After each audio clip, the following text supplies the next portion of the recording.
And a big welcome back to the Endurance Hour podcast, episode 386. Back alongside Kona coach Wendy Mader, I'm Dave Erickson. Thank you so much for listening this week. We've got a big show. It may be fast, but we got a big show. We've got some questions from athletes that we coach and that follow us. And we've got some news about some new training plans on Training Peaks that we're producing specifically for 2023. And the big announcement that we've got going for 2023, a big promotion, all of our triathlon plans, I know it sounds crazy, $99 or less. All distances, all levels, $99 or less on Training Peaks. Big promotion we have for the first 3 months of 2023. You can get these, save these, they're yours for life. Coach Wendy Mader, how do these work out for the athletes out there? $99 or less. How's that work? So we have a special code that you can go to Endurance Hour and get that code. And when you go to Training Peaks, you can search Wendy Mader training plans on Training Peaks, and you can see all our plans and apply this discount code to any of the triathlon plans we offer, ranging from sprint to Olympic, couch to all the way up to an advanced athlete, 12, 16, and 24 weeks long. And for example, if you see that the sprint plan on Training Peaks will say that it's $43, if you input the code, then you'll get it for $29. And if you see that our Ironman plans are $147, input that code and it'll go down to $99. Yeah, it's a 33% discount code. Go to endurancehour.com. You'll see the 33% discount option there.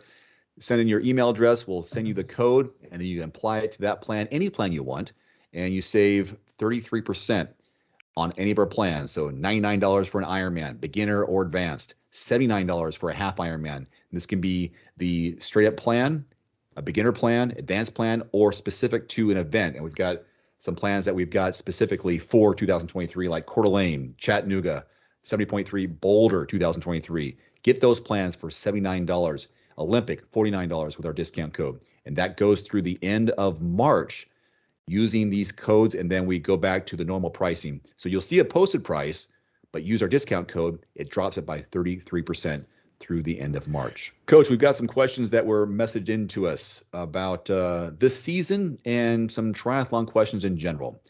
First of all, from Payson. Payson writes, trying to understand how to restart my endurance training. Is it all psychological? I need stories from other people who have started at zero and have been successful. So, question one from Payson.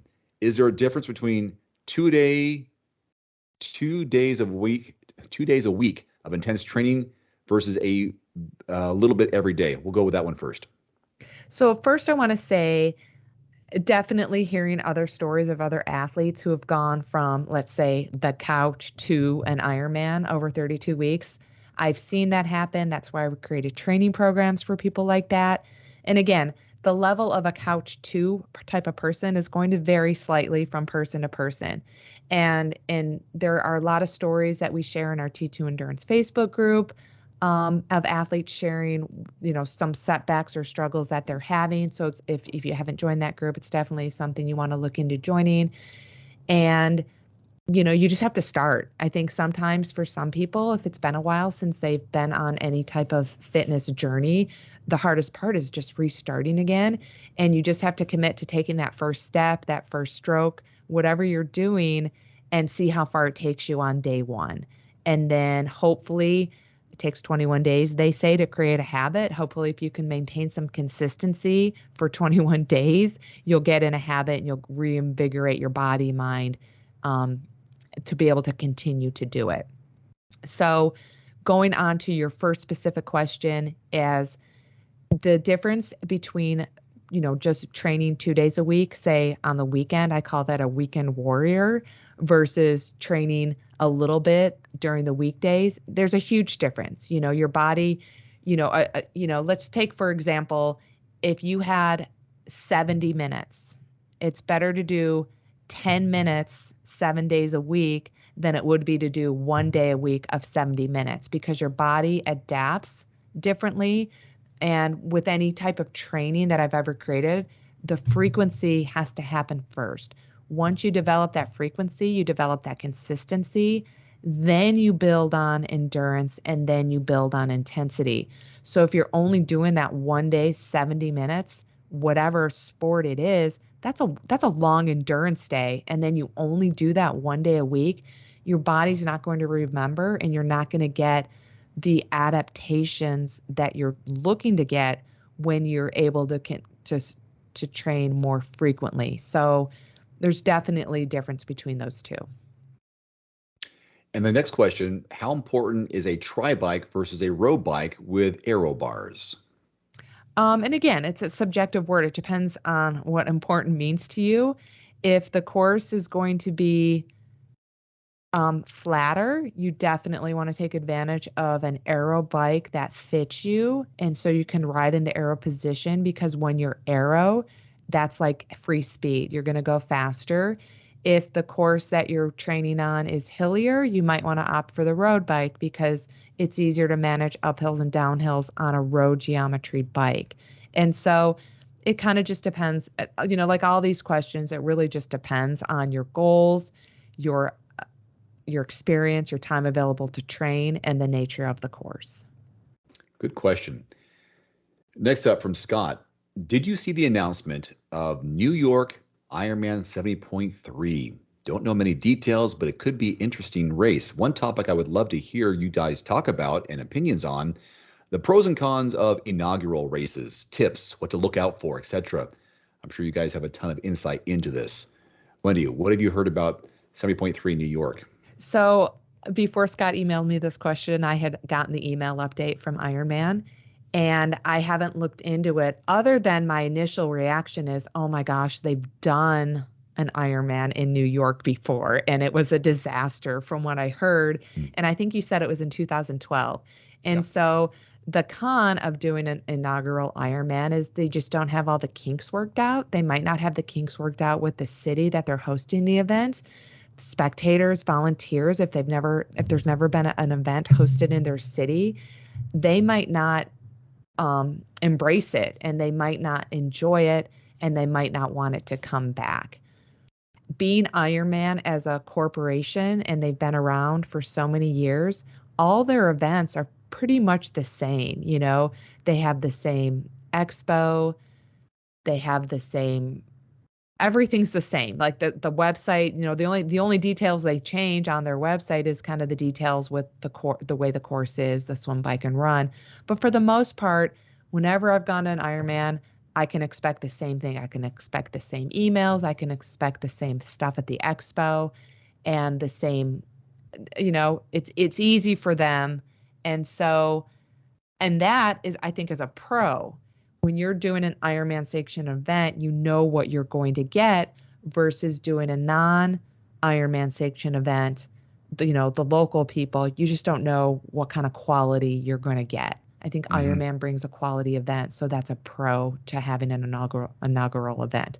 In my mind, I like doing events that I've never done before. And so if I have chances that I get to do brand new events, first time events, I want to jump on it and I want to experience it. And so that would be a pro in my mind, for that to happen. When they had the race, the full distance Ironman New York, it was in 2012, and it was a combination of, I recall being Newark or New Jersey, Newark, New Jersey, and then coming back to New York. And it was as though there was nothing going on to the people who live there, because it's a huge city, but it really wasn't, New York City based. It was over New Jersey was the swim and the bike, and then it crossed over. And it was logistically a big challenge for people who were, they would sleep in New York, and they would take this big ferry over into the swim start, which took like an hour to get there. And they jumped off a floating barge for the swim, and the water wasn't very clean. From what I was told, it was a challenging bike course. It was almost like, and it was super expensive at the time. I think it may have been over $1,000, which was a huge shock at the time. Yeah. And it just didn't work out. I mean, not enough to where they would have a repeat. It was a one and doneer. This year's Ironman 70.3 New York is in Jones Beach Island, which is well east of New York, well east of Brooklyn. And it looks like it's very pleasant, actually, looking at the swim, bike, and run course. Just kind of talk you through some of this. It's a straight out and back, one loop of the swim course. They say off the white sands of Jones Beach. And then the bike course is pretty flat. My goodness. The elevation gain, 750 feet. So as you can imagine, that's really light over, 56 miles. And it's from this little island off the edge of New York, north and back, straightforward. And then all the run is right there on that little island, on that Jones Beach boardwalk. And that is a 2-loop course because it's such a small little area. But I don't know. Might be interesting. It probably won't be as crowded in terms of traffic as if you were in New York where it's super expensive. Yeah, and I think Ironman's been around for a long time. They know the quality that they've done, and they're going to make sure they maintain that same quality of a race. And so, again, I really don't see many cons of an inaugural race other than maybe they're at a new venue and the weather that time of year may be a little bit different than what they anticipated. And so, but usually that's not a deal breaker for me. I always think it's cool when I go to races and they announce someone that has been doing their race since the first one, and that this person has done 20 years of whatever race it is, So I think that's always pretty cool. If you do the first race, you might be someone who's motivated to continue doing that. Yeah. To say I'm on a streak. I've done Ironman 70.3 New York since 2023, and I'm going to do it every year until I can't do it anymore. I mean, I think that's kind of sometimes a cool thing to do and a motivating thing to do for some people. This actually looks like it might be a fun little race. It average water temperature 65, air temperature 70 in September, late September for this area. Yeah, I'm looking at some of the pictures on the website. It looks like it might be pretty cool. Yeah, and I think if things go, negatively or wrong in an event, it's usually like weather related. Oh, that was a horrible event, like the cyclone bomb in California. That happened the first year. It had nothing to do with Ironman. It had to do with Mother Nature. And so that's my view. I'd say if anyone wants to do an inaugural event put on by World Triathlon Corporation, Ironman, they should. They're going to get the same quality that they've had at other events.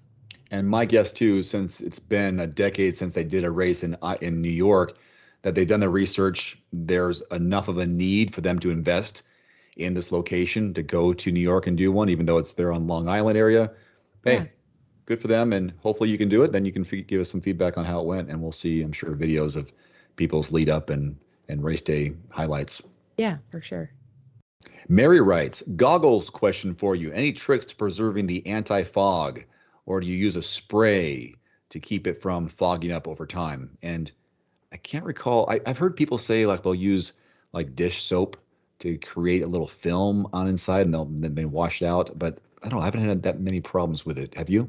No, I've never really had problems with foggy goggles. I've heard that No More Tears baby shampoo is something that people use.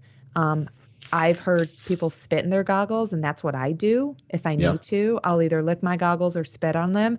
If you go that route, you just don't want to dunk them in water. Once you spit on them or lick them, whatever you're going to do, make sure you put them on your eyes and seal them. And once they're sealed, try not to keep doing this. Try not to put them on your head and keep moving them, because chances are higher that they're going to fog up. So what I learned, and I learned this probably because I read about it or someone told me, when I'm getting ready for a race, I leave my goggles on my head. And then when I'm getting closer and closer to my start, I put them on, and then I don't touch them. And that prevents them from fogging up during the course of the race. If by chance they do fog up or something happens that I get water in my goggles, I get kicked or something, that could create fogging throughout the next, however much distance I have left in the course. Then sometimes during the race, I'll just put a little bit of water. So there's water kind of swishing around in my goggles to keep it fog free.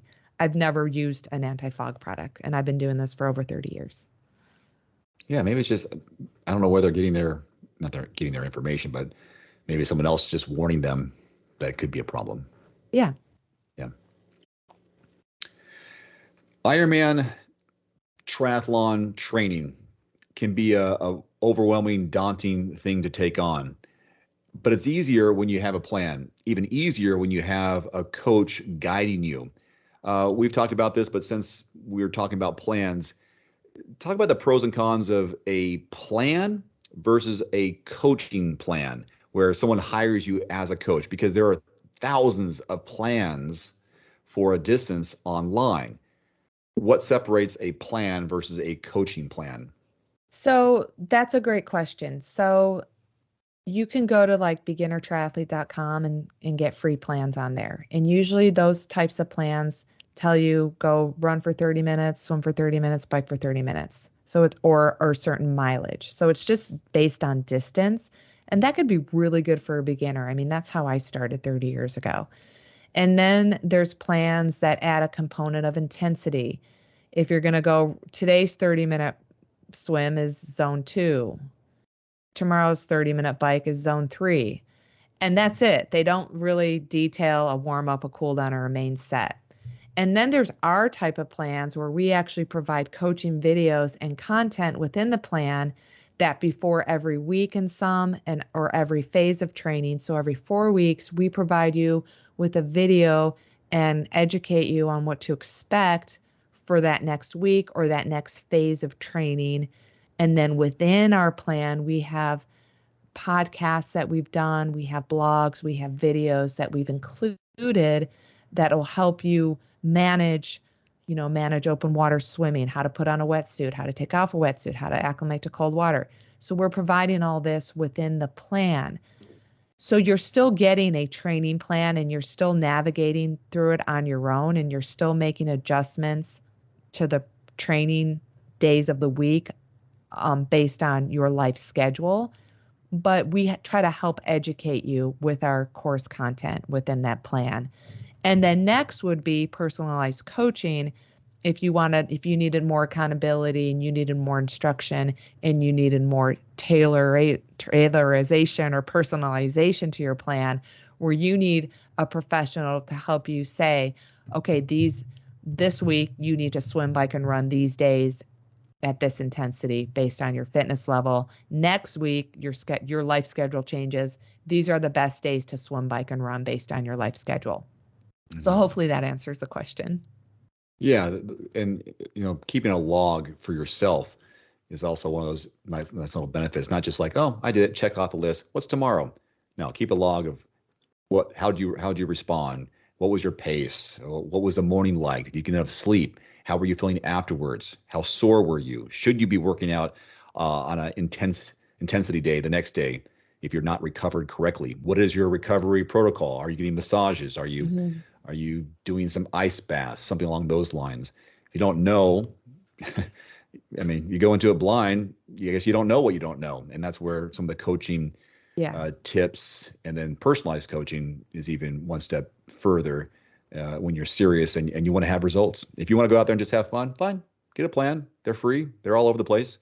Check it off. I ran 30 minutes. Cool. I swam 1,000 yards. Was it with purpose or did you just swim it? You can just do all these things. Right. But if you don't know why you're doing them, then you're just going through the motions. And hey, if that's your plan, if you just want to go out and do that, great. No one's judging you. That's a plan. And that's a good plan to have, So. Yeah. And all those details Dave mentioned in a training log is really important if you are considering coaching or if you do have a coach. You should definitely be sharing all that information with your coach so we can personalize the plan to you and it's more meaningful for you rather than giving you someone else's training for that day.